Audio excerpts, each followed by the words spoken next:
Hey everybody, thank you for joining us for today's episode of Certainty Talks. On the show, we talk about the system that we use to get clarity on our goals, certainty that we have the tools to reach them, and wealthy on our terms by rigging the game in our favor. And we share here because we want to help you reach your goals on your terms. You've been told to scale, buy all these products from every each way, often from good meaning people. So it's not your fault when you look around and you wonder, why am I not where I want to be in my business? As Dan Nicholson says, the biggest risk is that we don't get what we want out of life. Got my good friend and business partner here in the Whale Club, Mr. Paul Sparks himself, not only a successful real estate investor, but also a certified certainty advisor. And if you get value out of the show, please hit the subscribe button right now. That way we can help more people become wealthy on their terms. Title for today's show, All Steve Wants for Christmas is a $100 million sales business. Now, we're kind of figuring out what the title was. And this, go ahead, Paul. That's all. That's all. That's it. I don't ask for much, right? Just a $100 million sales business. But before I get into the show, 6-word updates. What do you got, Paul? 6-word update today. Screw volume. Give me 5 solid deals. Yeah. You want to elaborate into that? Sure. I think that volume and scale is certainly one way to approach business. It doesn't serve me. It doesn't suit me. I learned that over the last couple of years. I'm really excited about next year. I was probably going to make a post about this maybe today or tomorrow, but I was sort of like, if you think about business as a video game, like level 1 is about saying yes. You say yes to a lot of different things. You got to try a bunch of different stuff. Mm-hmm. You get through level 1, you get to level 2, and you realize that at level 2, it's about saying no. Mm-hmm. And what that means is you have a lot of opportunities. You have to learn how to say yes to the handful of things. In my case, that's the 5 deals next year that I'm going to really be trying to hone in on to say yes to, saying no to everything else. I'll let you know when I get to level 3. I'm not there yet, so I don't really know what that looks like yet. But right now, what I got to learn is how to say no. So screw volume. Give me 5 solid deals. Yeah, and I think that you say level 2, it might be level 4, 5, maybe 7, right? Because like step 1 is like saying yes to yourself, your dreams. I think that's the first one, right? Because inaction kills so many people. But yeah, definitely saying no. And that's a skill that I thought I had mastered. And it was pretty clear I have not mastered it. And now I realize I'm not even close to mastering it. But we're getting better, slowly each day, every day. My 6-word update. My biggest fear, getting left behind. We had this call in Whale Club. And I want to say you talked about this last week's call. And I was like, damn. Of all the things that Paul has said, like that's the one that resonates the most. Is getting left behind. It's why we play the comparison game. Now, a lot of people say comparison is the thief of joy. And for me, I've always said, like, I don't look at that as a comparison game. I look at to see that that's what's possible, right? Okay, if he can do it, I can do it, right? And with very few exceptions, I've never felt left behind. But there have been instances where I do stuff because, like, bad decisions, by the way. Whereas because I was feeling left behind, right? So when you said that, damn, I've gone through that more than once. And it really resonates of all the fears that we run into, doubt, uncertainty, and this and that in business. That's my biggest one, getting left behind. Not being part of the tribe or not feeling like you keeping up. Gosh, that was when someone pointed that out to me. It's like, whoa, that is spot on. Yeah. It's like, it's what causes people to not take action, fear and uncertainty. Mm-hmm. It's also what causes people to take action on everything, saying yes to everything, fear and uncertainty, fear of being left behind, right? It's the same thing. It's what keeps you from taking action. It's what causes you to say yes to everything because you're like afraid that if you don't capture this opportunity, someone else might get it, or you might get, they might get ahead faster than you if you don't say yes. And, I do think that whatever level it is, it's what has to be learned. You have to learn that lesson as an entrepreneur, or you are doomed to continue repeating it. I think. Yeah. So you got to learn how to say no, and you got to learn to show restraint and say yes and take action on the right things when you have ample opportunity. It's about saying yes to the right things and no to almost everything else. Yeah. We have Dr. Jeff Spencer. I met him through Nick Peterson and the Degenerate. Was it Degeneering? Right? Events. Yeah. Right? And he would walk around. You look is like, you're right on the edge. You're about to blow yourself up, right? And you say these things like, man, like feels like you're saying that to everybody. But then you take a step back, you realize we're all about to blow ourselves up. Yeah. Right? Without the right tools, that's exactly what we would do. So like he wasn't saying that indiscriminately. He was saying that because a lot of people are about to blow themselves up. They just don't know what the tripwire is. He and I were just on a call. We have our coaching call right before we do this podcast, and he was like, he says your 30s is the big setup. And I was like, dang, that sounds kind of ominous. And he's like, but he's like, I've been working with top performers and for decades and decades and decades, and I've seen it so many times. The 30s is the big setup. Your motivation is acquisition and conquest and like, let's go do it all. You're getting, smarter, you're getting, more money and more resources and more assets, and you take on all these obligations, and that has a price. And so he calls it the big setup. And I'm doing everything I can to fight my nature in my 30s, which is it's biological, according to him, and I can't disagree.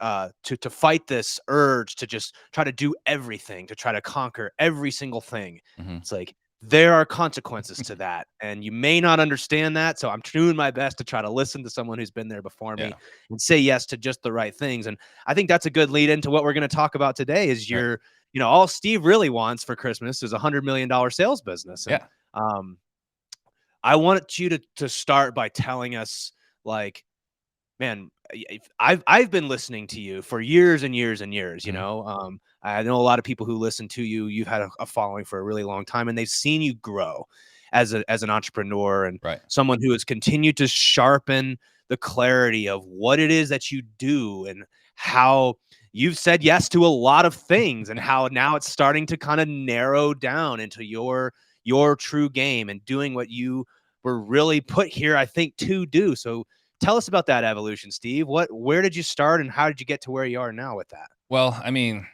you talk about the clarity thing, right? I mean, going from a realtor, which like you and I were talking about the email, so we'll talk about that in a minute. But wearing the realtor hat to being a very successful realtor to like, hey, wholesaling's better than realtor, and starting a podcast and this journey and becoming a sales trainer. I was at a wedding earlier this year, and I actually put out a Facebook post about it. I'd be interested to see when I posted that. The guy's like, "Oh, what do you do?" I was like, "What do I do?" That wasn't fun. It was not a fun situation, right? Like, what do I do? And that was this year. Like, I'm a sales trainer. I own apartments. I own a bank. Co-founder in a bank. A podcast, realtor, wholesaler. Like, what do I do? I'm doing this thing with Paul for Whale Club. I do this thing with Eric Brewer for Novations. Like, what do I do? And there was we talked about this on a previous episode. We had Matthew Pollard speak at Collective Genius, and his thing was like, you need to have a single unifying message. Or like, okay, we went through it. Like, what is our unifying message? Because we got sales leadership with Ren, we got sales training. Like, not only is there all sorts of noise in what Steve does, but even within sales, like, what are all the things that I do, right? Like, how do I pitch sales leadership and this and that? And we had a sit down, a discovery meeting with my team, and they're like, we need to have a clear message. And the clear message was, we solve sales problems. That was what we figured out. But even then, you and I have talked about this.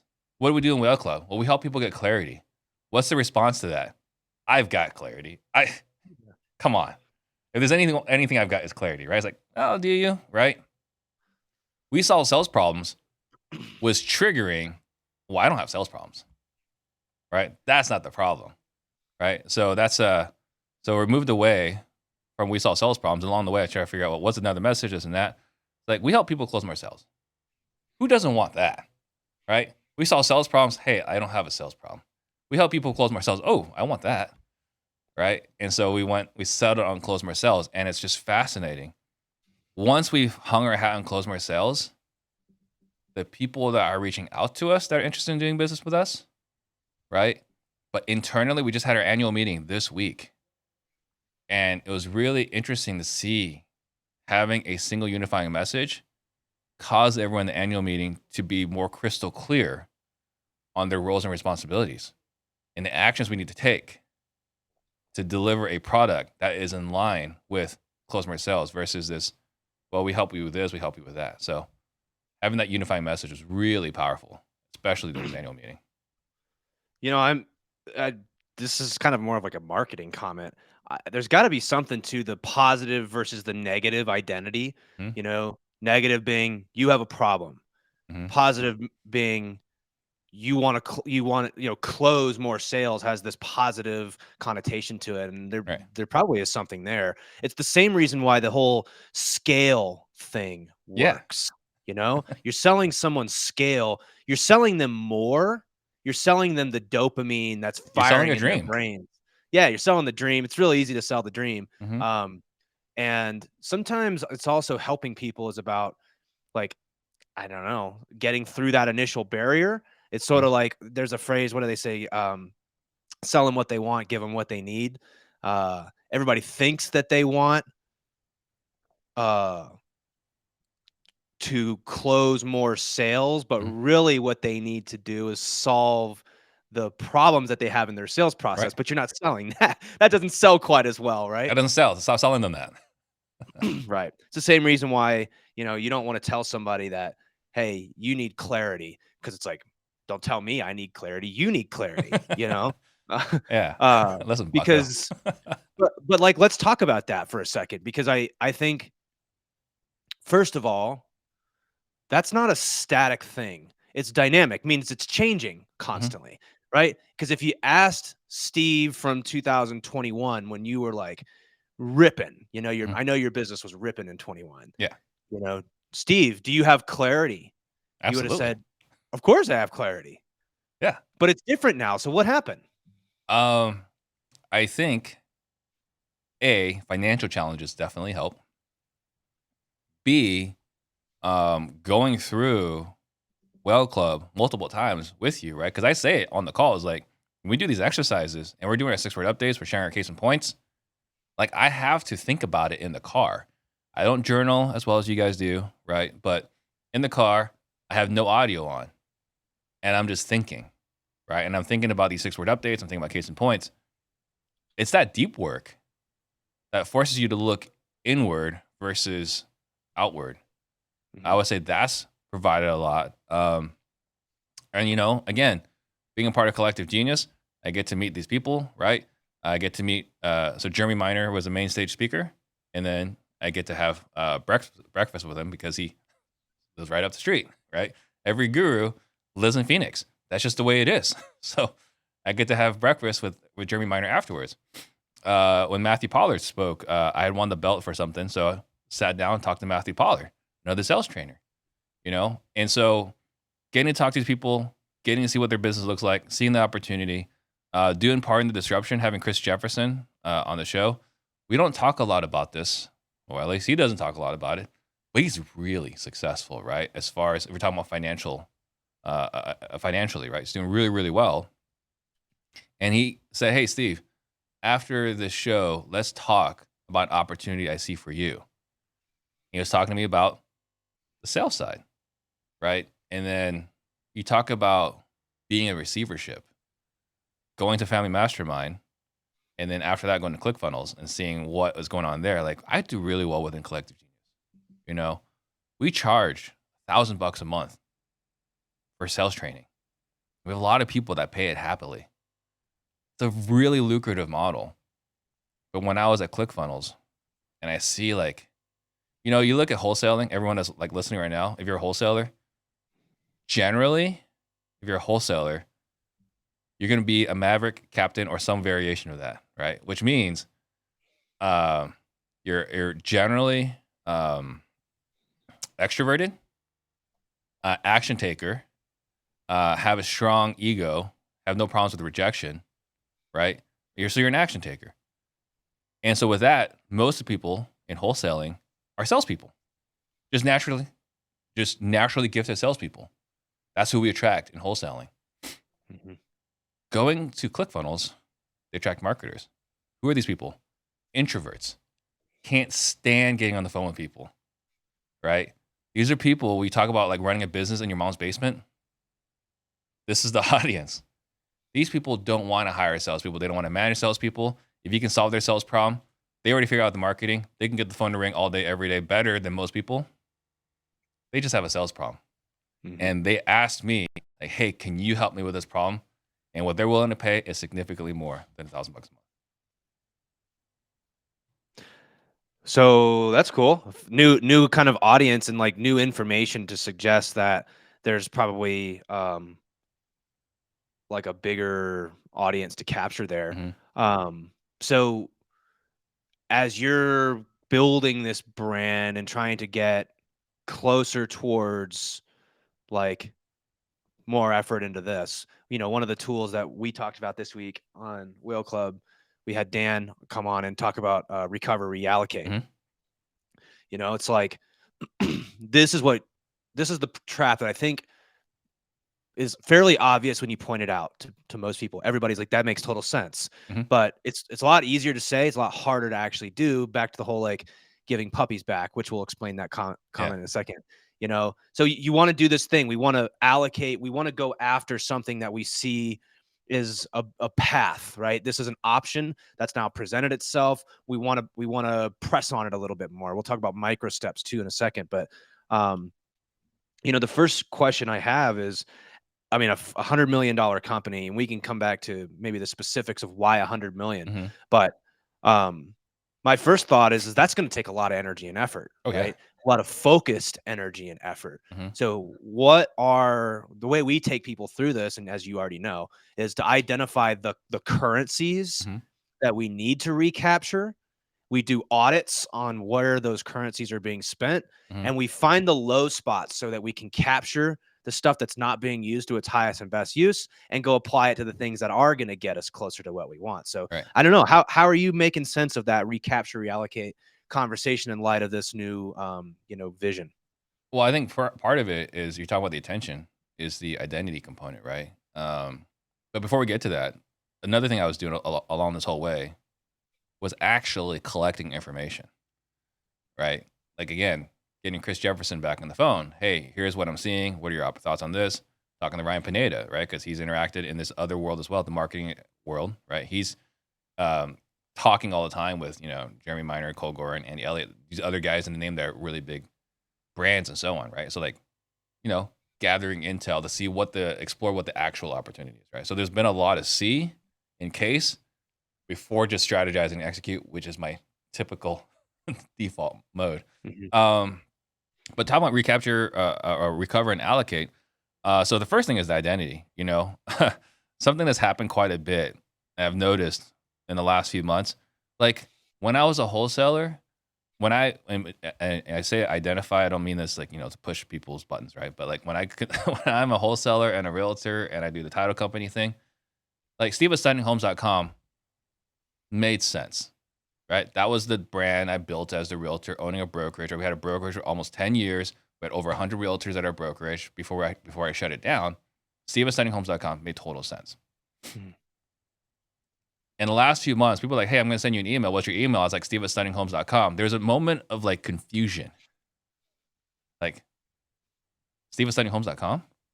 Like, yeah, right? So, okay, my identity or the attention I'm getting, there's still some, it's still kind of muddy, still kind of Mm. unclear, right? So, like, as far as the attention component recover, like, I am putting out there, like, I'm a sales trainer, right? So, like, Instagram is Steve Trang, whatever that vertical bar is, and closemoresales.com. So, I think that one of the first things is the attention component. I am not going to be the one necessarily leading this effort. So we have Ian. You might have seen him on episodes of Real Estate Disruptors. He runs our sales community. So we didn't really recover this effort. Really, we have someone else taking the lead on this. So he's starting the Close Marcel's podcast. So we have, right? We already have all the equipment. We have all the people. So I wouldn't say necessarily we recovered and reallocated that, but I'm not going to be the one leading the effort because I can't. Not with all the existing commitments at the moment. I like how you started with identity because clearly it's telling you that it's like insightful, I think, into probably what you're experiencing, which is, what does Steve do? I'm making some notes as you were saying this.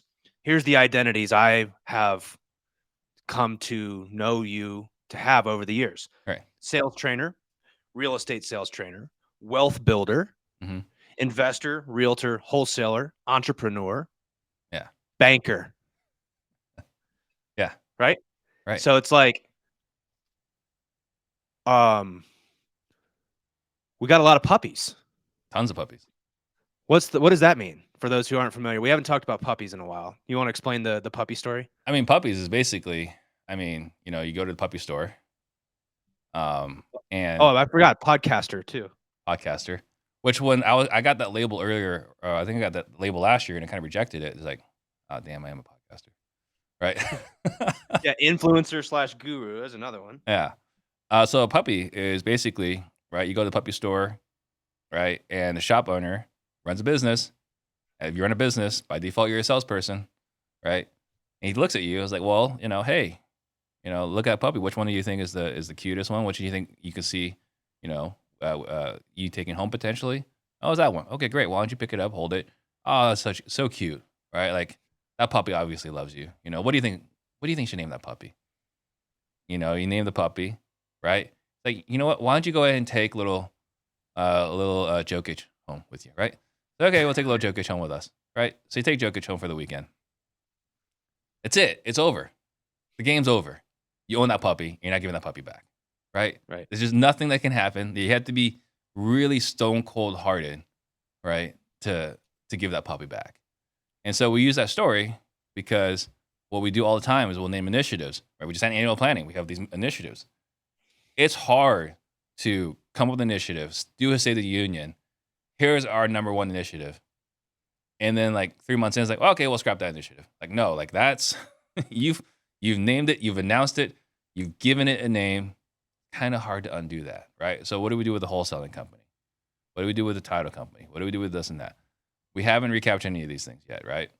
I don't know if I ever will, but we're looking at other ways to handle these other companies. Well, that's interesting too, because we're talking about your personal brand and identity. Yeah. But every business that you have has also got a personal, like a business brand or identity. Yeah. And those don't necessarily need to be the same anymore because you were the businesses for a long time, right? You were the wholesaler, you were the podcaster, you were the sales trainer and all this stuff. But it's like, hey, what did we say kind of at the beginning? Level 1 is saying yes. Level 2 is learning how to say no. Right. So it's not advantageous to have a house full of puppies, like we've got to like narrow the focus. So what is I just love that you started with identity because I think that's I think that is the lead domino. So our solution right now, maybe it's not the right solution because it's not recovering and reallocating. But I guess what we're recovering is my time. So the solution is when I put the question this morning on Facebook, like, hey, our initiative for 2024 is to build a company worth $100 million, right? And that's not really the 24 goal. It's probably 25 goal, but it starts with a lot of heavy lifting in 24. In order to do that, because Matt Bruner asked a question in there, well, what's the difference between where you are today and what the $100 million company is going to be like? And my answer was a stronger executive team. That's the answer, right? So the intent when I was asking who knows someone that's had successful 8 and 9 figure exits, the reason why I'm saying that is because I'm going to have a board of advisors and I'm going to have a killer executive, at least one, if not multiple, but at least one. And that executive is going to be responsible for a lot of my responsibilities today, right? Running meetings, answering questions, this and that, right? Like the only things I should be doing in these other companies is answering questions that are related to my 18 years of real estate experience. Hmm. But anything outside my 18 years of real estate experience, if it's a business question, if it's a process question, if it's a procedure question, if it's a tool question, you're no longer allowed to ask Steve those questions. So in recovering and reallocating, I'm not shutting down any companies, at least as of right now, we're not. Right now, the plan is to hire an executive who is going to be senior to everyone else at this company right now, who's been involved in successful exits, and having a board of advisor also to coach all of us through, so that we know we're all to watch out for the pitfalls that are going to come in building a bigger business. Well, it's something to be said too about copying, giving yourself permission to copy what has worked for other people while also keeping your own style of kind of going about it. And I like that. It's like, who's done this before? Who has been there? We're not saying like copy everything that they've done, but we are saying that there's certain best practices that like obviously are worth paying attention to. Yeah, if you're going to build a house, you wouldn't just go out and build a house. You're like, hey, who's built houses before? Okay, right. What are things I don't know about building a house I should probably know before we start? Exactly. And then you can obviously add your own preferences to like, well, I want these finishes and I want the floor plan to look like this. But of course you hire someone, bring them on that's been there that can kind of guide you through. And I think that makes total sense. What is the micro step, right? Because one of the things that I learned from Dr. Jeff is, well, let's just start with this. Big, hairy, audacious goals, right? That's what, whatever Jim Collins book that's in. This is a big, hairy, audacious goal. Yeah. I've been mislabeled, I think, sometimes of like, it's not okay to have a big, hairy, audacious goal. Never said that once. What's the danger, first of all, to having a big, hairy, audacious goal? I think the danger is identifying and attaching yourself to the outcome. That's probably one. Two, you get judgment from other people, but who cares about that? I think probably the biggest thing is committing to it and not being receptive to new information. Right? The part where I reserve the right to change my mind. I think the other thing is, perhaps making decisions that aren't fully thought out, because this is what we're doing at all costs. So I think that there might be some risk there. Yeah. This is maybe I don't know if this is an inappropriate phrase, but I heard people say this too many times. Mental masturbation. You ever heard of that phrase? Oh, yeah. So like, man, that's just so spot on and silly to me. It's like, we'll just literally sit there and think about our goal and like, wow, how amazing this is. And we're writing stuff down in our journal and this is what it's going to look like. And here's what the org chart's going to be in this $100 million company. And here's all the markets that we're going to be in. And you're just making yourself feel good about something that like, whoa. We have no idea how this might look. I have no problem setting a big goal. Right. But I think the risk of that is it makes us feel good. We're like, heck yeah. Yeah. $100 million company. That sounds so cool. And the risk is that you just stay in that mode or you take massive action towards it. And it's like about the restraint, So as we say, I shouldn't say as Dr. Jeff says, it's about identifying the next 1 to 2 things that need to go right. Right. Outside of that, we don't need to be thinking about something that far in advance. We need the next 1 to 2 things to go right. And then we need the discernment to be able to adjust after that. All with this, kind of holding this big vision out into the future we're trying to get closer to, but just completely unsure of what that path might look like. So that's what I think of the danger is of setting these big goals. It's like staying in that mode of like, wow, this feels really good to set this big goal. Well, it's not just setting the goal, but trying to do it all at once. Yes. Right. And so for us, it was really clear, again, in our annual meeting this week, as it was what I said to him, was like, look, I want to build a company worth $100 million. And it'd be awesome if we can hit that in 24. But I have no expectations. or very low expectations this happens in 24, right? Like realistically, if we hit it, and it's a strong if, it'd be 25, not 24. And so I think that's the first thing. Second thing is we broke it down in order of sequence, right? Okay, so like, how do we get there? There's all these things we got to work on, right? But really, there's only two things we're going to work on because even though there's all these different ways to do it, we're really going to focus on two things for the first 2 quarters, maybe 3 quarters. That's continuing to build out the community because the community is the reliable, right? That's $97 a month, right? Right now we have 140 people paying us $97 a month. That's the reliable, right? We're going to keep growing that reliable so that can cover our overhead. That's number one. And number two, again, is the done for you component, which is I was talking about in ClickFunnels, right? Like going to that event, seeing an army of marketers that don't like to talk to people, like that's an incredible opportunity. So we're going to spend the next 2 quarters figuring out how to execute the done for you component because no one's done that well. A lot of people have done it, but the feedback we've gotten from the people that have done it, it's just one of those things like they landed a plane, but it wasn't graceful. So we're figuring out how to do it right. That's consistent and in line with our brand of excellence and consistency. Because the one thing that would ever drive me crazy is like, yeah, Steve, you sold it to me, but it sucked. That cannot fly. So our brand of excellence and consistency has to be there when we launch the DFY. And again, I think that's probably more either end of Q1, probably middle of Q2 before we even get that off the ground because that's going to be a huge lift. How are you keeping your how are you communicating this big vision back to your team?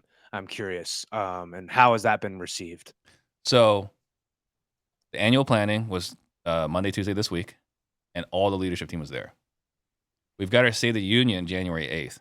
I would love to have it sooner, but that's the first Monday, right? We got Christmas coming up. We got New Year's that always falls the same day as Christmas, right? So the first Monday will be January 8th. That's what we'll do the actual State of the Union, where we share our 2024 vision. And that is everyone in the organization is in that call meeting, right? If you live in Phoenix, you're in the office. But we have people in the Philippines. And I guess all our VAs right now are exclusively in the Philippines. But yeah, if you're in the Philippines, you're not coming in, right? So beyond that, everyone else should be in the office on Monday. Mm-hmm. The 8th. I want to hear how you answer this. You're being interviewed today, by the way, if you didn't know. So I said, who do you need to become to run $100 million? To become $100 million business leader, right? What do you've probably heard that phrase? Is like your business is only going to be as successful as the person that runs it, right? They're never going to outpay. I forget how he says that. I think that's Jim Rohn. Yeah. Like your business will never outpace your own personal development. Right. So what is that for you next quarter, really, that you're going to be working on? I just need to be networked with the right people. One of the incredible blessings of having a podcast is I get to meet people that are doing amazing things. And so we had Sherrod come onto the show, and he has a CRM, RE Simply. And I was looking at him, I was like, hey, like, I see what you're doing. What are your plans? How are you getting there? And so on. He's like, well, I have a business coach who's exited his company for $70 million. Like, cool. That makes sense, right? Stephanie Betters, right? Whale Club member, Left Main REI. She is actively looking to sell, not looking to actively sell. She's actively looking to build a CRM that she can exit for maybe 9 figures, right? I'm in close communications with her. I got, my best friend, he sold his company for $80 million. And then there's other people in our network that have exited as well. So for me, this could be completely naive. I don't think there's a bunch of growth that's required. Again, it can be completely naive. I don't think there's a bunch of growth required. I think it's the quality of relationships that needs to change. I think I need to find other people that have done it, figure it out, what they figured out. Because again, my friend that sold his company for $80 million, like we have regular conversations. We've known each other since 7th grade. We do a lot of the same things, right? It's just, I would say the biggest difference, not the only difference, but the biggest difference is that he's been way more focused than I've been. And he kind of laughs at me about probably we have a monthly accountability meetings. So probably once a quarter, he's like, "What the hell are you doing with your life?" So, but a lack of focus. So I say the biggest difference between me and him is more focus. So I guess maybe when you ask that question, who do I need to become? I say probably a person that's more focused, Hmm. and then hanging out with other people that have done it. So this is a who not how kind of thing. Absolutely, I think it is. Right? I mean, it's just the same thing. If you want to get better shape, just hang out with guys that are in better shape. You get better at basketball, hang out with guys that are playing basketball. Right? It's not like this genius move. I talk about I do kung fu, right? If I want to get better kung fu, what do? I hang out with other people that are serious about kung fu. Mm-hmm. That's definitely been my experience, and that's why I think that it's valuable to pay to be. First of all, like we're huge fans of paying for friends, Yeah. because when you get to a certain level, you kind of have to, because the people who play at the top, inherently there's less of them, right? So like you want to find these people. You're fortunate to have a best friend. I think, I'm also fortunate to have a couple really close friends I've had for a long time that are very successful. But it is a lot of who not how. I mean, we really agree with that. I think we see that as a no-brainer. This business is about relationships, period. And I sent you a screenshot, right? I posted this morning because you and I were talking last week, actually, on our. We also have our one-on-one conversations, and you were like, "Hey, like, how can you get in front of more people?" I was like, "Well, I'm going to post something on Facebook about this," and then so I did this morning, and I get a DM from someone that I've known for years and years and years, haven't really kept close touch with. He's like, "Well, I know the guy that sold this company to Zillow for $400 million. Want to talk to him?" Yeah, I want to talk to him. It's crazy. Yeah. Like the people in your relationship, people in your network, you don't know who they know. Yeah. And so asking for help is amazingly powerful. Let me just add a little bit to that. Isn't it interesting how, someone like you who has such the network that you have the experience that you have, and all the different businesses. You said that the main thing is focus. That's what it's going to be. Um, I'm thinking about this in terms of our language that we use with, Whale Club and stuff. It's like if you can just properly characterize the problem, that I think is what stands in the way of most people's successes. They can't identify the problem that they're actually trying to solve. Yeah. Because if you can drill down and get that focus and clarity on exactly what problem you're trying to solve, and you can communicate that out to your network, to your who's, if you don't have clarity on what problem you're trying to solve, then you don't really know what you're asking for, and how can people actually help you? Right. So that's the focus component of what you're saying there, is being able to properly characterize, I'm looking to do this. I need this particular thing. This is the next 1 to 2 things. By identifying that and communicating that, you're attracting people that want to help you, especially if you've spent, a decade and a half like you have, just building these. I just think of them as like bubbles inside of a, soda can or something. There's just a ton of them in there, and they're colliding constantly, creating all these opportunities. And you can pluck whatever you want out of this as long as you know what you're asking for. Right. As long as you can clearly state what you need, somebody's got that resource for you. You just got to know, you got to be able to ask for it. Yeah. And then you talk about recovering and reallocate. So this wasn't this year, but this was last year, right? Was shutting down the brokerage. I was like, hey, yeah, the brokerage is paying the bills, not as much as we would like, but it's paying the bills, right?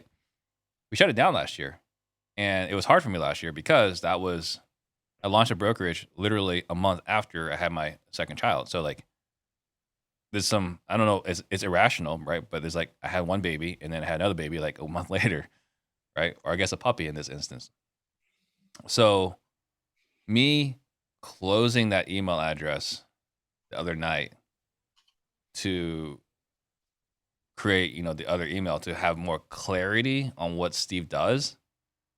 There was a little bit, giving that puppy back. It was last year, but we finally locked the door on that puppy because I still had that email. Right? Even though I closed the brokerage last year, that was the last one of like, all right, we've given the key back to the landlord. We're done with this operation. 100%. Yeah, well, we're gonna continue to deal with this, you and Yeah. I, because it's like trading up, you Mhm. just can't keep everything. You got to make trades. Have you ever heard of that story where, like, I forget, it's like somebody starts out with like a paperclip or a Mhm. thumbtack, and they're trading, The and they end up, bartering game. you know? Yep. Well, that's it. It's like you got to trade. You can't keep all this stuff. No. You got to like you got to trade the paperclip for a candle, and the candle for a picture frame, and then the picture frame for another thing, and you're just that's the natural process. It's almost like shedding the skin Mhm. and saying no to the things that at once you said yes to is very difficult. But I do think that that's the evolution, and that's the lesson that has to be learned in order to get to a higher level, a bigger game, let's just say, Yeah. in entrepreneurship. And it was pretty cool, right? Like posting that this morning, I got some people challenging me on it, which is great. And one of the questions was, why 100 million? Are you gonna be unhappy if you can't sell it for, like, is $78 million a failure, Right. right? And just to add clarity, because I wasn't really in that message, because Facebook, there's only so much you can type before it moves away from the color thing to just regular post. For sure. Um, the goal is not to sell a company for 100 million. The goal is to build a sellable company. The goal is to build a company that someone would value, right? If we get it sold for 100 million, fantastic. That'd be wonderful, right? But really, it's building a company that is not reliant on me, right? Yeah. And is someone that someone is willing to look at it, look at the P&L, look at the balance sheet, look at the operations. Like, that is a value company that I'm willing to buy, which is Yeah. very different than what our operations looks like generally. Well, and they're not wrong by asking that question. Yeah. I didn't want to be too, like, there's kind of a multiple directions and tangents we could Mm. go with this. It's like, Yeah. would 99 million do? Yeah.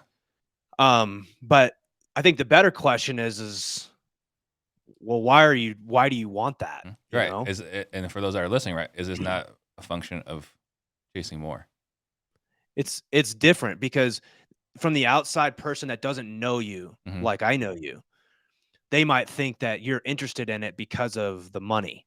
Right. And I'm like, well, I've worked with you long enough to know it's not none of this has anything to do with the money for you. Yeah. No. It it's for a couple reasons. One, you're a competitive guy. You just like to compete and win. I Mhm. know that about you. The scoreboard is literally just there Yeah. so that Steve can be like, "See how much I beat you by." Right. And, like, I'm that way too a lot of times. I just need a good game to play and win. Yeah. The reward is winning, and maybe that's like a a deep-seated limiting belief that some of us were born with where we just like to win. I don't know. I know that to be true about you. I Yeah. also know that you're interested in making a massive impact on your industry, your colleagues, your leading people. That's why you used to say we're trying to help 100 people become millionaires. Mhm. This has slowly started to transform and getting sharper and sharper, but it doesn't have to do with the money. No. So when we say 100 million, would 99 do? Well, yeah, but the point is we're trying to set something that is really hard and is a big, hairy, audacious goal. Why? Because we just want to win. Would we take less money? Sure, but it's not about the money. Right. Well, another thing too is, if we're able to build a company that's worth some valuation, whatever, like, that means that everyone that works here would be in a position to retire, right? Yeah. Like, they'd be in position to retire at an early age, right? Like, there's very few people here. Sadly, there's not that many people that are here that are in their 30s, and there's very few in their 40s. Most of these people here are in their 20s, you know? So if we are able to do this, and again, it's a big if we do, like, there are a lot of people here that can retire if we actually hit that goal. Like, that would be Mhm. amazing. Yeah. Yeah. So I think the real moral of that is be careful, like, know why you want something, first of all, and Mhm. also recognize that a lot of people just won't understand. You Yeah. know, they won't understand and that's fine. But if you want $100 million because you think you want $100 million for the money, then I would just say, like, why? What do you need? What do you want to buy with all that? Just the same thing I would ask you, like, well, why do you want to build $100 million to make an impact on people? Why? We should be asking ourselves this. We should. And the reason is because otherwise you'll just chase more and more and more. You got to have clarity on why you want. And again, back to, like, no one likes to think that they don't have that, that they don't have clarity. You ask somebody, it's an uncomfortable thing to say, no, I don't have clarity. Nobody ever wants to admit that. Yeah. But my experience is even the best, even like, I mean, literally, it's why we go through this over and over and over again. Why we do this podcast is because we use it to help us continue to get clarity. It changes. It's dynamic, and you got to treat it that way. It helps a lot. And then it's just funny to look at it, right? Like, we did a whale club call this week, and my 6-word update was, it was something along the lines of like, sales community solves my solvable problem, right? Which basically what it means is, like, on the barbell, the community is the reliable.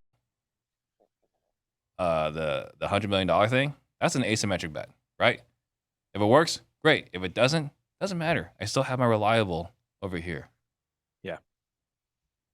That's what people get wrong too, is that they go for these big, giant, hairy, audacious goals, and it's like, you don't even have consistent cash coming into your bank account every single month. You don't have stable ground, Let's start with that first, so that we, Dr. Jeff calls it the stable planet. We call it the barbell, build reliability first. Tom Farrar, member of our group, he said something like, money is like water. When you don't have it, it's really all you can think about. So dig a reliable well first before you start going out and trying to conquer all these lands. It's much easier if you have a nice, safe place you can always come back to. We always have this source, of water coming in. So we're not going to be thirsty, at least. So now we can go out and try to pursue other things. But, there's an order to this, and you're not trying to start $100 million company without having some level of reliability first. And I think that's worth noting. Yeah, no, that would be, we're betting all on that. It'd be rough. It'd be rough sledding.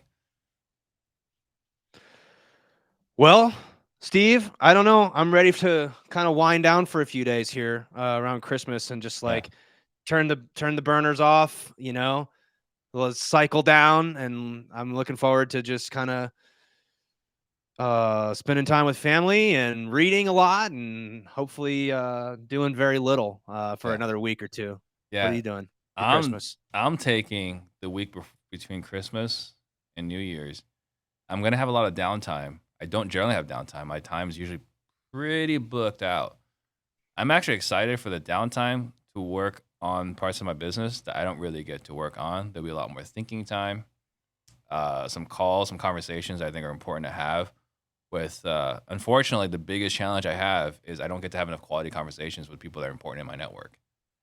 I am looking forward to having all sorts of quality conversations in the downtime. Like, that's where I get rejuvenated. This is where I have fun.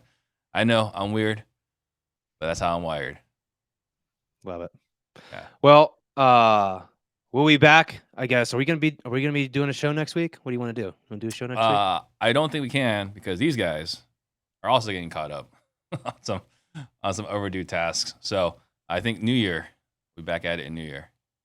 Okay, back at it in the new year. It's an exciting new year, man. A lot of opportunities percolating and bubbling for a lot of people right now. If you're feeling that, I think a lot of us are feeling that. I think that's worth paying attention to here over the next couple weeks. So I'm going to be using this time. I know Steve's going to be using this time to repay some of the energy debt, to reconnect, with the key relationships and the people, giving the gratitudes that we should be putting back out into the world, and preparing ourselves to carry momentum into next year, right? Yep. Showing up, being the person that shows up, is reliable, and staying open to the opportunities that present. I think that's what's on the horizon for us. It's all that are listening to this next year. And just want to say a big thanks to everybody who's, been listening to us all year. sometimes when you run a podcast, it's hard to know whether people are resonating with your message. You don't always get immediate feedback, right? It takes some time. So I just want to say I've gotten a lot of support from not only you, Steve, but for the people who listen to this. And, we love doing this show. We love the guys and people that listen to this. So thank you for listening, and for everybody. We hope you guys have a great holiday here over the next couple of weeks and spend some good time with family, and come back ready to dominate in 2024. Absolutely. Dominate. That's the key. Thank you, guys. We'll see you next year.